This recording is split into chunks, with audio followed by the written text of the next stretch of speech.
வணக்கம். த roosters crime time சீரீஸில் மீண்டும் ஒரு முறை நான் உங்களை வரவேற்கிறேன். ஏராளமான என்கவுண்டர் ஸ்டோரிகளை நீங்க கேட்டிருப்பீர்கள். நானே பல செய்திகளை உங்களுக்கு முன்பு வாசிப்பேன். ஆனால் இன்னைக்கு நான் உங்களுக்கு முன்பு எடுத்துக்காட்டக்கூடிய இந்த என்கவுண்டர் ஸ்டோரி கொஞ்சம் வித்தியாசமாக இருக்கிறது. ரெண்டாவது, இந்த நாட்டுடைய சிஸ்டத்தை, இந்த நாட்டுடைய போலி முகத்தை தோலெடுத்து காட்டி பீகார்ல இருந்து வெளிவரக்கூடிய இந்த காட்சிகளை நீங்க பார்த்தீர்கள். அங்க இருக்கக்கூடிய மக்கள் ஒரு நபருக்காக ரோட்டில் இறங்கி கொந்தளித்துக் கொண்டிருக்கிறார். ஒரு இளைஞர், 28 வயதான இந்த நபர் எதற்காக பீகார் போலீஸ் இந்த நபரை சுட்டுக் கொன்றது? இதற்கு பின்னாடி இருக்கக்கூடிய கதை, ஒவ்வொரு விஷயத்தையும் மிக ஆதாரபூர்வமாக நாங்க உங்களுக்கு முன்பு எடுத்து வைக்க போகிறோம். அதனால் இந்த வீடியோவை கடைசி வரை பாருங்கள். ஒரு நபரை போலீஸ் சுட்டுக் கொள்கிறது. அந்த நபர் ஃபேஸ்புக் லைவ்ல இந்த என்கவுண்டரை ரெக்கார்ட் செய்கிறார். ஆனால் நடந்தது என்ன? படங்கள் இருக்கு, வீடியோ இருக்கு, காட்சிகள் இருக்கு. பீகார்ல போஜ்பூர் என்கிற இடம், பட்னா, பீகாரின் தலைநகரம் பட்னால இருந்து ஒரு 90 கிலோமீட்டர் தொலைவில் இந்த இடம். புதன்கிழமை அன்று 17ஆம் தேதி நடந்த இந்த சம்பவம். இந்த சம்பவத்திற்கான ஒரு சில காட்சிகளை முதலில் நான் எடுத்து காட்டுகிறேன். அப்படியே படிப்படியாக ஒரு சினிமா காட்சி எப்படி பார்ப்பீர்களோ அது போன்ற இந்த கதை இருக்க போகிறது. அதனால் நீங்க என்ன செய்தாலும் அப்படியே ஓரம் கட்டி விட்டு ஒரு அரை மணி நேரம் எனக்கு கொடுத்து விடுங்கள்.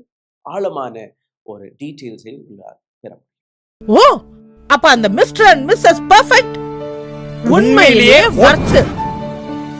நரம்பு தளர்ச்சியிலிருந்து விடுபட்டு உடம்பு ஒரு புது வீரியம் பெற மா நேச்சுரல்ஸோட மிஸ்டர் பர்ஃபெக்ட்டை யூஸ் பண்ணுங்க. உங்களோட டிவி ஸ்கிரீன்ல நீங்க பார்க்கக்கூடிய இந்த முதல் காட்சி, 3 போலீஸ் ஜீப்களை நீங்க பார்க்கிறீர்கள். அப்படியே பக்கத்துல ஒரு நபர் கையில பிஸ்டல், துப்பாக்கி எடுத்துக்கொண்டு. இந்த நபர் நேரடியாக எய்ம் செய்வது யாருன்னா போலீஸார். அதே அக்கம் பக்கத்துல நீங்க பார்த்தீர்கள்னா கிராம மக்களும் இருக்கிறார்கள். எல்லாருமே இந்த சம்பவத்தை பார்த்து கொண்டிருக்கிறார்கள். இதையும் தாண்டி ஃபேஸ்புக் லைவ் இந்த அனைத்தையுமே ரெக்கார்ட் செய்து கொண்டிருக்கிறது. ஒரு 5 நிமிடம் கழித்து டப்பு டப்பு டப்புன்னு துப்பாக்கி சூடு. அந்த துப்பாக்கி சூட்டில் என்ன நடக்கிறது? அதுதான் இந்த ஒட்டுமொத்த கதைக்கான. ஆனால் அதற்கு முன்னாடி இன்னொரு காட்சியை நீங்க பார்க்க. இதுவும் அதே ஃபேஸ்புக் லைவ்ல இருந்து வெளிவந்த அந்த வீடியோ. கிட்டத்தட்ட ஒரு 5 நிமிடத்திற்கான இந்த வீடியோ. இந்த வீடியோவை நான் முழுமையாக உங்களுக்கு முன்பு காட்ட முடியாது. ஆனால் இதுல நடக்கக்கூடிய ஒரு சில விஷயங்களை நீங்க பார்க்கலாம். முதலில் இந்த நபர் என்ன பேசுகிறார், அவருடைய கோரிக்கைகள் என்ன, அதை நீங்க முதலில் பார்த்து விடுங்கள். அங்க நடந்த சம்பவத்தை பற்றி அவர் ஃபேஸ்புக் லைவ்ல தானாகவே விளக்கி இருக்கிறார். இறப்பதற்கு முன் கேளு. நமது சமூகத்திலும் நாட்டிலும் எங்கு எது செய்ய வேண்டுமோ, ஒவ்வொரு கிராமம், ஒவ்வொரு முகல்லா, ஒவ்வொரு நகரம், ஒவ்வொரு கசபாவுக்கும் சமூக பணி, வளர்ச்சி பணிகள்.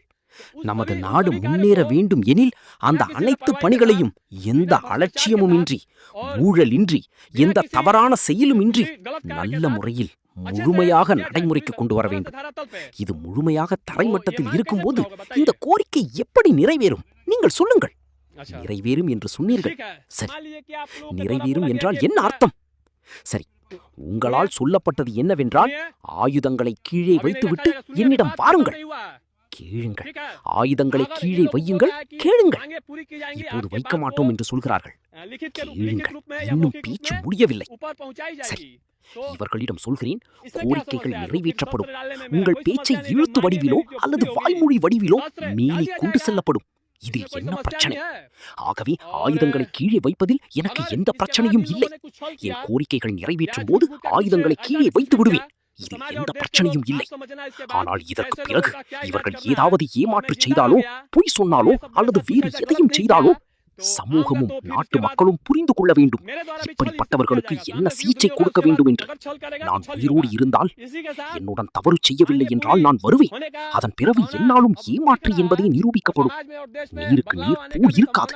அதன் பிறகு அவன் ஏமாற்று செய்தால் ஏமாற்று என்பதே நடக்கும். இதனுடன் கோரிக்கைகள் நிறைவேற்றும் வாய்ப்பு இப்போது தெரிகிறது. சமூகத்திலும் நாட்டிலும் மாற்றம் வரும் வாய்ப்பையும் இங்கிருந்து பார்க்கிறேன். அதாவது இந்த ஃபேஸ்புக் லைவ், அதாவது இந்த வீடியோ முடியும் போது ஒரு விஷயத்தை நீங்க கவனித்திருப்பீர்கள். இந்த நபர் தன் கையில் இருக்கக்கூடிய அந்த துப்பாக்கியை போலீஸ்க்கு முன்னாடி தூக்கி வீசிட்டு. இப்ப இதே காட்சி மீண்டும் ஒரு முறை பாருங்கள். போலீஸ் நிற்பது எங்க? இந்த நபர் நிற்பது எங்க? யாருக்கு பக்கத்துல இந்த துப்பாக்கி இருக்கு? போலீஸ் நடிச்சா ஒரு 2 அடி வச்சாலே அந்த துப்பாக்கி எடுத்துரும். இவர் நிற்பது கிட்டத்தட்ட ஒரு 10, 15 அடி பின்னாடி. ஸோ எப்படி பார்த்தாலும் போலீஸ் கையில தான் அந்த துப்பாக்கி இருந்து இந்த நபரை சரண்டர் செய்ய வைக்கும். ஆனால் இதற்கப்புறம் என்ன நடந்தது? இந்த நபர் அந்த துப்பாக்கி போட்ட உடனேயே வீடியோ ஆஃப் ஆகுது, ஃபேஸ்புக் லைவ் ஆஃப் ஆகிறது. இங்கிருந்து தான் அந்த ஒட்டுமொத்த கதையே தொடங்குது. இந்த கதைக்குள் இன்னும் ஆழமாக உங்களை கூட்டிச் செல்வதற்கு முன்பு, அதற்கு ஒரு நாள் முன்னாடி 17ஆம் தேதி இந்த என்கவுண்டர் நடந்தது.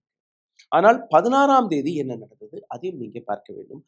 எல்லாமே இன்டர்லிங்க்டாக இருக்கிறது. அதனால் ஒவ்வொரு செய்தியும் நீங்க சரியாக கவனித்து அடுத்த காட்சியை பாருங்கள். முதல் காட்சி அந்த என்கவுண்டர் காட்சி நீங்க பார்த்துட்டு, அடுத்த காட்சி நீங்க பார்த்தீர்கள்னா 16ஆம் தேதி இதே நபர் அப்படியே படுக்கையில படுத்திருக்கிறார். அவருடைய வீட்டில் அந்த வீட்டுடைய நிலையில நீங்க பார்க்கலாம். பீகாரை பொறுத்தவரையில் ஒரு மிகவும் ஏழ்மையான ஒரு மாநிலம். அதுவும் இந்த பகுதியை நீங்க பார்த்தீர்களா, போஜ்பூர் என்கிற பகுதி இந்தியாவிலேயே மிக ஏழ்மையான பகுதியாக இது கருதப்படும். எதிரில் நீங்க பார்த்தீர்கள்னா ஒரு ஹையர் ஆஃபிஷியல் பேசிக் கொண்டிருக்கிறார். இந்த பேச்சுவார்த்தை கிட்டத்தட்ட 4 மணி நேரம் நடந்தது. பாரத் பூஷன் திவாரி இந்த நபருடைய பெயர். இவருடைய தகப்பனார் பீகார் போலீஸ்ல பணிபுரிந்திருக்கிறார், ரிட்டையர் ஆயிட்டார். இந்த நபரும் படிக்காத நபரெல்லாம் கிடையாது. பிஎஸ்சி முடித்து வேலையெல்லாம் தேடி வேலையெல்லாம் கிடைக்காத பட்சத்துல இப்போ இந்த வேலையெல்லாம் பார்த்துட்டு இருக்கேன். 16ஆம் தேதி போலீஸ் ஆபீசர்கள், சீனியர் ஆபீசர்கள் உட்பட பரத்துடைய வீட்டுக்கு சென்று 4 மணி நேரம் பேசி அந்த காட்சியெல்லாம் உங்களுடைய டிவி ஸ்கிரீன்ல நீங்க பார்க்கிறீர்கள். இந்த காட்சியும் ஃபேஸ்புக் லைவ்ல தான் போயிருக்கு. ஒவ்வொரு விஷயமும் ரெக்கார்ட்ல இருக்கு. இப்போ போலீசார்கள் 4 மணி நேரத்துக்கு அப்புறம் அங்கிருந்து கிளம்பிட்டாங்க. பேச்சுவார்த்தையில எதுவுமே செய்ய முடியல. ஆனால் இந்த இடத்துல பீகார் போலீஸோடைய அலட்சியத்தனம், அவர்களுடைய ஃபெயிலியரை நீங்க பாருங்க. பரத் கையில் இருந்த அந்த துப்பாக்கியை அவர்கள் ரெக்கவர் செய்யணும். ஏதோ பேசி ஏதாவது ஒன்று செஞ்சு அந்த துப்பாக்கி அவர்கள் வாங்கியிருக்கலாம். வாங்காம அவர்கள் அங்கிருந்து போயிருக்கவே கூடாது. ஏன்னா இஃப் ஹீஸ் எ கிரிமினல், யாரை வேணாலும் சுட்டுக் கொள்ளலாமா இல்லையா? போலீஸ்க்கு எதிரிலேயே அந்த நபர் துப்பாக்கி எப்படி பயன்படுத்துறாருன்னா குடும்பத்தினர்களுக்கும் ஆபத்து இருக்குமா இல்லையா? அப்ப போலீஸ் அந்த இடத்துல இருந்து எப்படி அந்த துப்பாக்கியை அதுவும் லைசென்ஸ் இல்லாத ஒரு துப்பாக்கி, தமஞ்சா என்று கூறுவார்கள் வட இந்தியாவுல. தமஞ்சானா நாட்டு துப்பாக்கி. அப்போ ஒரு நாட்டு துப்பாக்கி ஒரு நபர்கிட்ட இருக்கு, லைசென்ஸ் கிடையாது, ஒண்ணுமே கிடையாது, யாரை வேணாலும் சுட்டுக் கொள்ளலாம். போலீஸையே எதிர்த்து நிக்கிறா ஒரு நிலை. எப்படி அங்கிருந்து போலீஸ் வெளியே போகணும்? அதுவும் மறுபடியும் அந்த காட்சியை நான் உங்களுக்கு எடுத்து காட்டுகிறேன். ஒரு போலீஸ், 2 போலீஸ் இல்ல, வெளியில பாத்தீங்கன்னா அப்படியே மிஷின் கன்னுடன் போலீஸ் நிற்கும். அங்கிருந்து போலீஸ் வெளியில போகக்கூடிய அந்த விஷயம். சரி, இப்ப 3வது காட்சியை நான் உங்களுக்கு இந்த காட்சியையும் மிக கவனமாக பார்க்கணும். அப்படியே பரத் திவாரி தன்னுடைய மொட்டை மாடியில் இருந்து ஒரு சில ஃபயரிங் செய்கிறார் போலீஸ் ஜீப்பை. ஆனால் இந்த இடத்துல கவனிக்கக்கூடிய ஒரு மிக முக்கியமான விஷயம், இந்த நபர் பேசுவது இல்லை. முझे பாகல் கோஷித் கியா ஜா ரஹா ஹை. என்னை கிறுக்கனாக இவர்கள் எடுத்து காட்டுகிறார்கள். நான் பைத்தியம் கிடையாது. வீட்டை சுற்றி போலீஸ். போலீஸை எதிர்த்து இந்த நபர் துப்பாக்கி சூடுகளை நடத்துகிறார். அப்ப என்னதான் நடந்தது? எந்த அளவுல இந்த இளைஞர், இந்த நபர் கிரிமினல் வேலைகளில் இருக்கிறார் என்கிற அந்த விஷயம் நீங்க பார்த்து வருகிறீர்கள். இது எல்லாமே ஆஸ் பர் த போலீஸ். இந்த இடத்துல இப்போ 17ஆம் தேதி அடுத்த நாள் காலையில மறுபடியும் போலீஸ் இந்த இடத்திற்கு வந்து மிரட்டிய போது, இந்த துப்பாக்கி சூட்டை நடத்தின உடனே டப்புன்னு கீழே கொஞ்ச நேரத்துக்கு அப்புறம் போலீஸ் அங்கிருந்து போயிருக்கு. பரத் திவாரி கீழே வந்து பார்க்கும்போது போலீஸ் எல்லாம் போயிட்டாங்கன்னு தெரிஞ்ச உடனே பைக்கை ஸ்டார்ட் பண்ணி அதே கையில இருந்த தமஞ்சா, நாட்டு துப்பாக்கியை கையில வச்சுக்கணும் அங்கிருந்து போறான். இங்கிருந்து கிளம்பி கிட்டத்தட்ட ஒரு 2 கிலோமீட்டர் தொலைவில் இருக்கக்கூடிய, நான் தொடக்கத்துல காட்டினால அந்த 3 போலீஸ் ஜீப் நிற்கக்கூடிய இடம், அதே இடத்திற்கு வர்றான். ஸோ நான் ஸ்டார்ட் செய்த கதை இங்க வந்து முடியும். இப்போ இந்த காட்சியை மறுபடியும் நீங்க பாருங்க. 3 போலீஸ் வெஹிக்கிள், போலீசார்கள் அப்படியே வெப்பன் எல்லாம் ஏந்தி நிற்கிறார்கள். ஒரு பக்கம் பரத் கையில துப்பாக்கி, இன்னொரு பக்கம் போலீஸ் கையில துப்பாக்கி. ஃபேஸ் டு ஃபேஸ் 2 பேருமே மோதி கொண்டு நிற்கிறார்கள். ஆனால் அந்த ஆடியோ நீங்க கேட்டிருப்பீர்கள். அந்த நபர் எடுத்து வைத்த கோரிக்கைகள் அதெல்லாம் 5 நிமிஷம் கழிச்சு துப்பாக்கியை தூக்கி போட்டு இப்போ பரத் கையில துப்பாக்கி இல்ல, சரண்டர் ஆகிறதுக்கு தயாராகி. இது ஒரு விட்னஸ், இது ஒரு ப்ரூஃப், ஆதாரம். திடீர்னு நீங்க பார்த்தீர்கள்னா Facebook லைவ் ஆஃப் ஆகிறது, வீடியோ ஆஃப் ஆகிறது. ஆனால் அக்கம் பக்கத்தில் இருக்கக்கூடிய மக்கள் அவர்கள் கேட்டது என்ன, பார்த்தது என்ன? டப்பு டப்புன்னு துப்பாக்கி சூடுகள். இந்த முறை போலீசார்கள் நேரடியாக எந்த விதமான ஆயுதமும் இல்லாமல் சரண்டர் ஆகக்கூடிய ஒரு நபர் Bharat Tiwari. As per police record, இடுப்புக்கு கீழே அவர்கள் சுட்டு 3 துப்பாக்கி குண்டுகள் இவருடைய கால்ல இடுப்புக்கு கீழே பாய்ந்தது. இன்னும் சொல்ல போனால் அவர் கீழே விழுந்ததுக்கு அப்புறம் 2 துப்பாக்கி சூடுகள் இன்னும் எக்ஸ்ட்ராவாக போட்டிருக்கிறார்கள். ஒரு குண்டு அவருடைய பிரைவேட் பார்ட்லயும் பட்டது. அப்போ அவரை கொல்லக்கூடிய முடிவுல தான் இந்த போலீஸோட ஆக்ஷன் இருந்ததா என்ற அந்த விஷயம். இப்ப போலீசார்கள் இங்கே மட்டும் நிற்கவில்லை. கீழே விழுந்த உடனே பரத் திவாரியை எடுத்து சென்று அக்கம் பக்கத்தில் இருக்கக்கூடிய ஏதோ மருத்துவமனைக்கு கூட்டிச் சென்றிருக்கிறார். எக்ஸசிவ் ப்ளீடிங் காரணமாக அங்க இருக்கக்கூடிய மருத்துவமனை, இங்கே இவரை பார்க்க முடியாது, நீங்க நேர பட்னா எய்ம்ஸ் எடுத்துட்டு போயிருங்க, அங்கதான் காப்பாற்ற. இந்த இடத்துல இருந்து ஒரு 90 கிலோமீட்டர் பட்னா மருத்துவமனை. போலீஸ் பரத் திவாரியை, ஆஸ் பர் போலீஸ் பரத் திவாரியை அந்த மருத்துவமனைக்கு கூட்டிச் சென்றதாக கூறியிருக்கிறார்கள். ஆனால் ஐ விட்னஸஸை பொறுத்தவரையில் போலீசார்கள் அலட்சியத்தனமாக உயிருக்கு போராடக்கூடிய ஒரு இளைஞர் என்கவுண்டர் செய்த அந்த தவறு, அதை மறைப்பதற்காக இவர்கள் மருத்துவமனை டு மருத்துவமனை கூட்டிச் செல்லக்கூடிய அந்த விஷயத்தை செய்து பட்னா சென்ற உடனேயே he was declared brought dead. இங்கே வரும்போதே இவர் மறைந்தார். இந்த செய்தி வெளிவந்த உடனே ஒட்டுமொத்த கிராம மக்கள், அக்கம் பக்கத்தில் இருக்கக்கூடிய பல கிராமங்கள்ல இருக்கக்கூடிய மக்கள் ஒன்று திரண்டு விட்டார்கள். Highway was block. அப்போ ஒரு கிரிமினல் தான், போலீஸை எதிர்த்து நிற்கக்கூடிய ஒரு இளைஞர், போலீஸை மிரட்டக்கூடிய ஒரு இளைஞர். இந்த காட்சி நீங்க பாருங்க, கையில போலீஸை எதிர்த்து நிற்கக்கூடிய இளைஞர். அப்போ இவ்வளவு பெரிய கிரிமினல், இந்த கிரிமினலுக்காக எதற்காக மக்கள் கூட வேண்டும்? எதற்காக மக்கள் ரோட்டை மறைக்க வேண்டும்? எதற்காக ஹைவேவை பிளாக் செய்ய வேண்டும்? இதற்கு மேல்தான் உண்மையான கதையை நான் உங்களுக்கு எடுத்துக்காட்டேன். பாரத் எந்த விதத்திலையுமே கிரிமினல் கிடையாது, தீவிரவாதி கிடையாது, கேங்ஸ்டர் கிடையாது, கொலைகாரன் கிடையாது, திருடன் கிடையாது. பாரத் ஒரு சோஷியல் ஆக்டிவிஸ்ட், மக்களுக்காக சேவை செய்யக்கூடிய ஒரு இளைஞர். 16ஆம் தேதி இதே போலீஸ் வெளிவிட்ட ஒரு பிரஸ் ரிலீஸ். இந்த பிரஸ் ரிலீஸ்ல நீங்க பார்த்தீர்கள்னா எஸ்பி ஆஃபீஸ் இந்த பிரஸ் ரிலீஸை வெளியிட்டிருக்கிறது. இந்த பிரஸ் ரிலீஸை நான் உங்களுக்கு முதலில் எடுத்துக்காட்ட போகிறேன். இந்த பிரஸ் ரிலீஸ்ல ஒரு மிக முக்கியமான விஷயத்தை இவர்கள் எழுதியிருக்கிறார்கள். उक्त व्यक्ति की सुरक्षा, सामाजिक शांति को ध्यान में रखते हुए उसे तत्काल उचित इलाज और देखकर के लिए मानसिक आरोग्य मेंटल हॉस्पिटल भेजने की आवश्यकता प्रक्रिया रूप से की गई है. That means போலீஸ் 16ஆம் தேதி வெளிவிட்ட அந்த பிரஸ் ரிலீஸ்ல நீங்க பார்த்தீர்கள்னா இந்த நபர் மனநோயாளி, இவரை மென்டல் ஹாஸ்பிட்டலுக்கு கூட்டிச் செல்வதற்கான அவசியம் இருக்கிறது. போஜ்பூர் போலீஸ் இவருடைய ட்ரீட்மெண்ட்டிற்காக மெடிக்கல் டீமுடன் இவரை கூட்டிச் செல்லக்கூடிய அந்த முயற்சியை தான் நீங்க பார்த்தீர்கள். இது எஸ்பி ஆஃபீஸோடைய இந்த வீடியோ. இந்த வைரல் வீடியோவில் ஒரு நபரை நீங்க பார்க்கிறீர்களோ அவர் ஒரு மனநோயாளி என்கிற இந்த விஷயத்தை போலீஸே எடுத்து வைக்கிறது. இப்ப முழு கதையை நீங்க கேளுங்கள். பீகார் போலீஸ் ஒரு மென்டலி சேலஞ்ச் ஒரு மனநோயாளியை சுட்டுக் கொண்டிருக்கிறது. இதுதான் உண்மை. அவருக்கு ட்ரீட்மெண்ட் தேவைப்பட்டு ஹாஸ்பிட்டல்ல அட்மிட் செய்திருக்க வேண்டும். ஒரு மென்டலி சேலஞ்ச், உடல்நிலை பாதிக்கப்பட்ட ஒரு நபர், மனநிலை பாதிக்கப்பட்ட நபரை எந்த அளவில் பீகார் போலீஸ் சுட்டுக் கொண்டிருக்கிறது என்கிற இந்த விஷயத்தை நீங்க புரிந்து கொண்டீர்கள்னா அவர் மனநோயாளியா அல்ல ஒரு போராளியா என்பதை நீங்க பார்க்க போறீர்கள். அதனால்தான் இந்த தலைப்பையை நாங்க அப்படிதான் கொடுத்திருக்கிறோம். ஹீரோ ஒரு டெரரிஸ்ட், நாயகனா, வீரனா அல்ல தீவிரவாதி.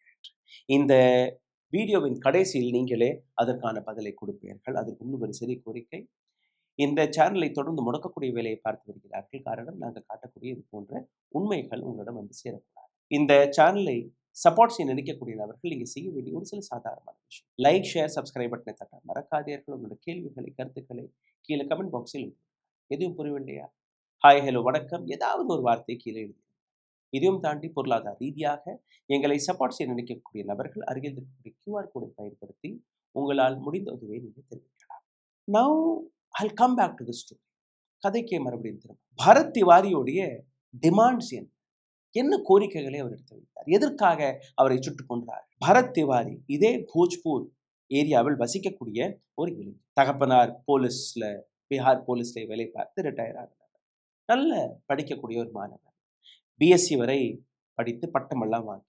இந்த கதை 10 ஆண்டுகளுக்கு முன்பு தொடங்கி வேலை தேடி வேலை கிடைக்காம தோல்வியை சந்தித்த பரத் இதற்கு மேல் நான் வேலைக்கே போக மாட்டேன் என்கிற ஒரு முடிவுக்கு வந்தார். ஆனால் என்னை போன்ற இருக்கக்கூடிய பல்வேறு மாணவர்களுக்கு நான் உதவ போகிறேன், இந்த நாட்டுக்காக சேவை செய்ய போகிறேன் என்கிற ஒரு முடிவிற்கு வருகிறார். இதற்காக 10 ஆண்டுகளுக்கு முன்பே தனக்கே கர்மாதி வைத்துக் கொண்ட இந்த நபர். அதற்கு பின்பு என்ன?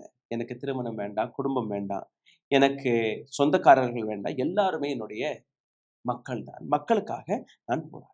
இந்த கதைக்குள் இன்னும் ஆழமாக போறதுக்கு முன்பு பரத் திவாரியோடைய தம்பி சந்தன் திவாரி அங்க நடந்த விஷயத்தை அவர் எடுத்து காட்டுகிறார். பரத்தை பற்றி பேசியிருக்கிறார். பரத் எந்த மாதிரியான நபர், பரத் மனநோயாளியா இல்லையா, அங்க நடந்தது என்ன, அதை நீங்க கேட்டு. சமூகத்தில் இதை நாம் சிறுவயதிலிருந்தே பார்த்து வருகிறோம். நமக்கு விவரம் தெரிந்த காலத்திலிருந்தே அவர் சமூகத்தோடு இணைந்த ஒருவராகவும் சமூக நலனுக்காக குரல் கொடுப்பவராகவும் இருப்பதை நாம் காண்கிறோம். ஒவ்வொரு முறையும் அவர் ஒடுக்கப்பட்டார். அடுத்த முறையும் அதேதான் நடந்தது. இங்கே பொறுப்பாளர் ஒருவர் வந்து அமர்ந்திருந்தார். அவர்கள் அவருக்கு லஞ்சம் கொடுக்க முயன்றனர். அவர்களை லஞ்சம் வாங்கிக் கொண்டு இவருக்கும் லஞ்சம் கொடுக்க பார்த்தனர். இதை நீங்கள் காணொளியிலும் பார்க்கலாம். சமூகத்திற்காக அவர் 10 ஆண்டுகளுக்கு முன்பே பிண்டதானம், இறந்த முன்னோர்களுக்கான சடங்கு செய்திருந்தார் என்றும் சொல்லப்படுகிறது. ஆம், சமூகத்திற்காக அவர் 10 ஆண்டுகளுக்கு முன்பே அதை செய்தார். ஏன் அதை செய்தார்? சமூகத்திற்காகவே வாழ்வோம் என்பதற்காகத்தான். அவர் திருமணம் போன்ற விஷயங்களில் ஈடுபடவில்லை. பலமுறை அவருக்கு திருமணம் நிச்சயிக்கப்பட்ட போதும் வேண்டாம், நாம் அதை செய்ய போவதில்லை, சமூக சேவைதான் செய்வோம் என்று கூறி மறுத்துவிட்டார். அதுதான் விஷயம். எது எப்படியோ பிண்டதானம் செய்த பிறகு அவர் மக்கள் சேவையில் முழுமையாக ஈடுபட்டார். ஆஸ் பர் சந்தன் திவாரி, இவர் அக்கம் பக்கத்தில் இருக்கக்கூடிய மக்களுடைய பிரச்சனைகளை எடுத்து, எந்த விதமான பிரச்சனை அதற்கும் நான் வருகிறேன், அந்த பிரச்சனையெல்லாம் எடுத்து சென்று SDM வரை போய் பேசியிருக்கிறார். SDM மட்டுமல்ல, போலீஸிடம் போய் பேசியிருக்கிறார். SDM என்ன ஒரு தனிநபர் எங்கள்கிட்ட வந்து சட்டம் பேசுறது, எங்கள்கிட்ட வந்து உண்மைகள் எடுத்து வைக்கிறது. அதனால் கோபம் அடைந்த SDM மற்றும் அங்க இருக்கக்கூடிய சிஸ்டம், லோக்கல் பாலிட்டிஷியன்ஸ், அரசாங்கத்தை எதிர்க்கக்கூடிய ஒரு தனிநபரை ஒழித்து கட்ட வேண்டும் என்கிற அந்த முடிவுக்கு வந்திருக்கிறார்கள் என்கிற அந்த விஷயத்தை சந்தன் திவாரி பேசியதை நீங்க கேட்டீர்கள். இப்போ பரத் திவாரி, பரத் பூஷன் திவாரியுடைய உண்மையான முகத்தை பாரு. ஒரு சில மாதங்களுக்கு முன்பு பீகார்ல ஒரு மிகப்பெரிய வெள்ளம் வந்து தாக்கி ஃப்ளட். கிட்டத்தட்ட ஒரு 70% பீகார்ல இருக்கக்கூடிய பல்வேறு கிராமங்கள், முக்கியமாக இந்த பர்டிகுலர் இடத்துல இருக்கக்கூடிய கிராமங்கள் முழுக்க தண்ணியில முழுகிடுச்சு. முக்கியமாக போன பீகார் தேர்தலும் போது எங்களுடைய சேனல்லேயே பல வீடியோ காட்சிகளை நாங்கள் காட்டியிருக்கோம். இப்போ பரத் திவாரி இந்த சீன்ல எப்படி வரும்? அங்க இருக்கக்கூடிய அரசாங்கம் இந்த கிராம மக்களை ஒரு சேஃபான இடத்துக்கு மாற்றியதாக ஒரு தகவல். இங்க நீங்க இருக்க தேவையில்லை, நீங்க இன்னொரு இடத்துக்கு வந்து தங்குங்க, அங்க சின்ன அரேஞ்ச்மெண்ட் எல்லாம் பண்ணி கொடுத்ததாக சொல்லி. பரத் திவாரியோடைய வீடும் இந்த ஷிஃப்ட் செய்து வைத்திருக்கக்கூடிய அந்த இடமும் ஒரு 2 கிலோமீட்டர் தொலைவில் தான் இருக்கு. பரத் திவாரி அந்த இடத்துக்கு போன உடனேயே அங்க பார்த்த காட்சிகளை அவரால் தாங்க முடியும். ஏழைகள் இந்த இடத்துல பாதுகாப்பு கிடைக்கும் என்று வந்திருக்கிறார்கள். ஆனால் எந்த விதமான பாதுகாப்பு, எந்த விதமான இடத்துல நீங்க கொண்டு அவர்களுடைய உரிமைக்காக. 2வது, அங்க பரத் திவாரி போன்ற நபர்கள் அங்க போன உடனே மக்களும் தன்னுடைய குறைகளை எடுத்து வைத்து, பரத் திவாரி இனி இந்த குறைகளை எடுத்து அவங்களுடைய அரசு அதிகாரிகள், போலீஸ், மீடியா எதையுமே விட்டு வைக்கவில்லை. கையில பரத் திவாரி கையில் இருக்கக்கூடிய ஒரே ஒரு ஃபோன், அந்த ஃபோன்ல எல்லாத்தையுமே ரெக்கார்ட் பண்ணி எடுத்து அதற்கான வேலைகளை பார்க்க தொடங்கியிருக்கிறார். அங்கதான் பரத் திவாரி இந்த SDM போய் சந்தித்தது. SDMக்கு கோவம் வந்துருச்சு. நான் அதிகாரி, எனக்கு முன்னாடியே நீ லா பேசுறியா என்று. பரத் திவாரி ஒரு சோஷியல் ஆக்டிவிஸ்ட். அதோடைய அடையாளமாக இன்னும் ஒரு சில போட்டோக்களை நான் எடுத்து காட்டுகிறேன். இந்த படங்களை பாருங்கள். போலீஸ் அவரை பாராட்டுவது, மக்கள், கிராம மக்கள் அவரை பாராட்டுவது. 10 ஆண்டுகளாக அங்க இருக்கக்கூடிய மக்களுடைய தண்ணீர் பிரச்சனை, மின்சார பிரச்சனை, இந்த மாதிரி வெள்ளம் வந்து பாதிப்பது, எலெக்ஷன் ஏதாவது பிரச்சனை நடக்கிறதா, ஓட்டு போட முடியாமல் யாரும் தவிக்கிறார்களா, பள்ளிக்கூடத்திற்கு ஸ்கூல் ஃபீஸ் கட்ட முடியாமல் யாரும் தவிக்கிறார்களா, பெண்களுடைய பாதுகாப்பாக எந்த விஷயமாக இருந்தாலும் பரத் திவாரி ஒரு படித்த பட்டதாரி, தன்னுடைய எதிர்காலத்தையே பார்க்காமல் தனக்கு தானாகவே கர்மாதி வைத்துக் கொண்டு இதற்கு மேல் எனக்கு சமுதாயம் தான் முக்கியம் என்று இறங்கிய அந்த வீரருடைய கதையை தான் நீங்க பார்க்கிறீர்கள். இது சந்தன் திவாரி, பரத் திவாரியுடைய தம்பி. அடுத்து என்ன பேசுறார் அதையும் நீங்க கேளுங்க. எப்படி இந்த கிரைம் நடந்தது? அவர்கள் எதற்காக SDM ஐ சந்திக்க சென்றார்கள்? ஜூயா கிராமம் வெள்ளத்தில் மூழ்கிய போது அவர்கள் பிலோட்டி காவல் நிலைய பகுதிக்கு மாற்றப்பட்டனர். ஆனால் அங்கும் அதே நிலைதான், ஒரு பள்ளத்திலிருந்து தூக்கி மற்றொரு பள்ளத்தில் வீசப்பட்டதைப் போல அவர்கள் நடத்தப்பட்டனர். ஏன் ஒரு பள்ளத்திலிருந்து தூக்கி மற்றொரு பள்ளத்தில் வீசப்படுகிறோம் என்ற கேள்வி அவர்களுக்குள் எழுந்தது. அதனால்தான் அவர் தனது குரலை உயர்த்தினார். குரல் எழுப்பியதற்காகவே நிர்வாகம் அவரை இலக்கு வைத்தது. அங்கு முறையான ஏற்பாடுகள் செய்யப்பட வேண்டும் என்பதற்காகவே அவர்கள் குரல் எழுப்பினர். அதாவது வெள்ள நீர் உள்ளே வராதவாறு நிலத்தை நிரப்பி உயரமாக்க வேண்டும் என்றும் மக்கள் வாழ்வதற்கு சிரமம் ஏற்படக்கூடாது என்றும் அவர்கள் வலியுறுத்தினர். ஏனெனில் வெள்ள நீர் அந்த இடத்தையும் வந்தடைகிறது. இத்தகைய சூழலில் அவர்கள் அவரை தனிப்பட்ட முறையில் குறிவைத்தனர். ஆயுதத்தை கீழே போட்டுவிட்ட பிறகும் அவர் கொல்லப்பட்டதை மக்கள் இன்றும் நேரிலேயே பார்த்து கொண்டிருக்கிறார்கள். அதாவது பரத் திவாரி எங்க சென்றாலும் அவருக்கு எந்த விதமான உதவியும் கிடைக்கவில்லை. அட்மினிஸ்ட்ரேஷன் உதவவில்லை, அரசாங்கம் உதவவில்லை, போலீஸ் உதவவில்லை. திடீர் என்று 16ஆம் தேதி போலீஸ் பரத் திவாரியுடைய வீட்டுக்கு செல்கிறது. கேள்விகள், பரத் திவாரியுடைய வீட்டுக்கு எதற்காக போலீஸ் போனது? எப்படி பரத் திவாரி கையில் இந்த பிஸ்டல் வந்தது? பிஸ்டல் அதாவது ஒரு நாட்டு துப்பாக்கியா இருந்தாலும் எதுவாக இருந்தாலும் ஒரு ஆயுதத்தை வைப்பது தவறுதான், லைசன்ஸ் இல்லாத. அப்போ அந்த மாதிரியான சிச்சுவேஷன்ல 4 மணி நேரம் போலீசார்கள் பேச்சுவார்த்தை நடத்தி அங்கிருந்து கிளம்பி சென்றிருக்கிறார்கள். பரத் திவாரி கையில் இருந்த அந்த துப்பாக்கி அவர்கள் எதற்காக ரெக்கவர் செய்யவில்லை? அப்படி அவர்கள் அதை செய்திருந்தால் இன்னைக்கு பரத் திவாரி உயிருடன் இருப்பாரா? இல்லை. போலீசார்கள் இதற்கான பதிலை கொடுக்க முடியுமா? இல்லை. இன்னைக்கு ஒட்டுமொத்த பீகார்ல இருந்து கிளம்பிய இந்த சம்பவம் ஒட்டுமொத்த இந்தியாவில் இருக்கக்கூடிய மக்களை உலுக்கி ஆயுதத்தை தூக்கி போட்ட ஒரு இளைஞர். தொடக்கத்திலே அந்த வீடியோவில் நீங்க கேட்டிருப்பீர்கள், தமிழ் வாய்ஸ் ஓவர்ல எந்த விதமான கோரிக்கைகளை அவர் கேட்க, கடைசியில் நான் துப்பாக்கி ஏந்தியது தப்பு தான், நான் போட்டுறேன், என்னுடைய கோரிக்கைகளை இந்த நாட்டு அரசாங்கம் ரிட்டனாக அல்ல வாய் வார்த்தையாக கூறிட்டாலே எனக்கு போதுமே. அந்த வீடியோவில் அவர் பேசுறார், என்னை இவர்கள் சும்மா விட மாட்டார்கள், ஆனா எனக்கு நம்பிக்கை இருக்கு, காலம் மாறுகிறது, என்னுடைய கோரிக்கைகளை இவர்கள் ஏற்றுக்கொள்வார். அப்படி எனக்கு ஏதாவது நடந்துச்சுன்னா இந்த நாட்டு சமுதாயம் தான் அதற்கான பதிலை கேட்கும். இது ஒரு இளைஞர் பேசிய கடைசி வார்த்தை. 4 மணி நேரம் போலீஸ் அவருடைய வீட்டில் என்ன செய்யுது? போலீஸ் எதற்காக இந்த நபரை சுற்றி வளைக்க பார்த்தது? எல்லாத்தையுமே நீங்க ஃபேஸ்புக் லைவ்ல பார்த்திருக்கிறீர்கள். அதாவது இந்த நபர் போலீஸை சுட்டு கொல்லக்கூடிய முயற்சியில் எங்கேயுமே நீங்க பார்க்க முடியாது. அப்போ மென்டலி இஸ் நாட் சேலஞ்ச்ட். மிரட்டி இருக்கிறார், மிரட்டுவது தவறு. ஆனால் ஒரு நபர் சரண்டர் செய்து நான் செய்தது தவறு, ஆனால் நான் இந்த நாட்டு சமுதாயத்திற்காக தானே போராடி கொண்டிருக்கிறேன், என்னை கைது செய்து கோர்ட்ல போய் ப்ரொடியூஸ் பண்ணாங்க. எனக்கு 10 வருஷம் 20 வருஷம் சிறை தண்டனை வாங்கி கொடுத்தாங்க. என்னைய போலீஸ் ஜெயிலையே அழுக வைத்திருக்கட்டும், எனக்கு பிரச்சனை, அங்கேயே என்னுடைய உயிரை மடித்துக் கொண்டது. ஆனால் இந்த இடம், இதுல இன்னொரு பீகார் போலீஸுடைய அசிங்கமான முகத்தை நான் மறுபடியும் உங்களுக்கு எடுத்து காட்டுகிறேன். இந்த இன்சிடென்ட் நடந்த உடனே, இந்த என்கவுண்டர் நடந்த உடனேயே போலீஸ் இன்னொரு பிரஸ் ரிலீஸை வெளியிடுகிறார்கள். இந்த பிரஸ் ரிலீஸ்ல போலீஸ் எழுதிய அந்த வார்த்தை, இந்த மாதிரி பரத் திவாரி துப்பாக்கியை தூக்கி போட்டு அடுத்த நிமிஷமே நீங்க பார்த்தீர்களா, அப்படியே தாவி பாய்ந்து அது துப்பாக்கி எடுத்து மறுபடியும் எங்கள் மீது தாக்குதலை நடத்தினார். அதனால் நாங்க தற்காப்பிற்காக, செல்ஃப் டிஃபென்ஸிற்காக நாங்க 2-3 குண்டுகளை போட்டோம், அதுவும் முட்டிக்காலுக்கு கீழே தான். இவர் உயிரிழந்தார். இப்போ இந்த சம்பவம் நடந்து எல்லாமே ரெக்கார்டில் இருக்கு, ஃபேஸ்புக் லைவ்ல இருக்கு, மக்கள் அங்கிருந்து ஐவிட்னஸஸ்கள் கூறுகிறார்கள், ஒட்டுமொத்த பீகாரை கொந்தளித்துக் கொண்டிருக்கிறது. இதை பார்த்து போலீஸே தான் எடுத்து வைத்த அந்த தவறான ஸ்டேட்மெண்ட்டை அவர்களே டெலீட்டும் செய்து விடுகிறார். அப்போ ஃபேஸ்புக் லைவ் போன்ற இந்த விஷயம் இருந்த பின்பு கூட பீகார்ல இருக்கக்கூடிய போலீஸோடைய அந்த அராஜகத்தை நீங்க பார்க்க வேண்டும். ஒரு இளைஞர் தன்னுடைய துப்பாக்கியை தூக்கி போட்டு தன்னோட கோரிக்கைகள் என்ன? இந்த ஏழைகளுக்கு நீங்க எந்த இடத்துல இடத்தை ஒதுக்கி கொடுத்திருக்கிறீர்களோ அந்த இடத்தை சரிபார்த்து கொடுங்கள், அவர்கள் வாழக்கூடிய இடத்தை சரிபார்த்து கொடுங்கள், அவர்களுடைய வாழ்வாதாரத்திற்காக நீங்க சரியான விஷயங்கள் எடுத்து வையுங்க. அரசாங்கம் பணத்தை ஒதுக்கி கொடுக்கிறதா இல்லையா? அப்ப அதிகாரிகள் அந்த கொள்ளையடித்து வருகிறார்கள், அந்த அதிகாரிகள் மீது ஆக்ஷன் எடுங்க. இதுதான் அவருடைய கோரிக்கையாக இருந்தது. போஜ்பூர் போலீஸ் அவசரமாக பிரஸ் ரிலீஸ் மேல பிரஸ் ரிலீஸ், முதல் பிரஸ் ரிலீஸ்ல இவர் மென்டல், மனநோயாளி. சரி, அப்படி மனநோயாளியாக இருந்தால் எதற்காக நீங்க என்கவுண்டர் செய்யணும்? இரண்டாவதுல இந்த நபர் எங்களை தாக்கினார், எப்படி தாக்கினார், எந்த எவிடன்ஸ் இருக்கு? ஒரு நபர் துப்பாக்கி சூட்டை நடத்தினால் அந்த நபருடைய கையில எல்லாம் நீங்க, அதுவும் நாட்டு துப்பாக்கியெல்லாம் நீங்க பார்த்தீங்கன்னா அந்த கருமருந்து கையில எல்லாம் பட்டிருக்கும். ஃபாரன்சிக் ரிப்போர்ட்ல அது தெளிவாக தெரியும், இந்த மாதிரி இந்த நபர் ஷூட் பண்ணியிருக்காங்க. இந்த இடத்துல எந்த விதமான ஷூட்டிங்குமே நடக்கும். அப்ப எப்படி இந்த எவிடன்ஸ் எல்லாம் வரும்? இதை தாண்டி நீங்க பார்த்தீர்கள், இப்போ ஒரு 5 பேரை பீகார் போலீஸ் சஸ்பெண்ட் செய்திருக்கிறதா? அதுவும் இந்த என்கவுண்டருக்காக இல்லை, 16ஆம் தேதி போய் உட்கார்ந்தார்கள் இல்லையா?